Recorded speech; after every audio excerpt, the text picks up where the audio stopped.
பொருளோடு புகழைத் தந்து போற்றிடும் வாழ்வைத் தந்து வருங்காலம் அனைத்தும் செல்வம் வரும் காலம் ஆக்கி வைத்து பெருமைகள் வழங்க வேண்டும், பேரருள் கூட்ட வேண்டும்.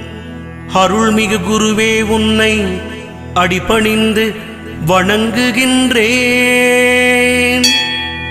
வருடம் ஓர் ராசி வீதம் வட்டமாய் சுழன்று வந்தே தருகிற பலனை நாங்கள் தங்கமாய் ஏற்றுக்கொள்வோம். வருகிற நாட்களெல்லாம் வசந்தமாய் மாறுதற்கே அருள் தரும் உனது பார்வை அனுதினம் எமக்கு வேண்டும்.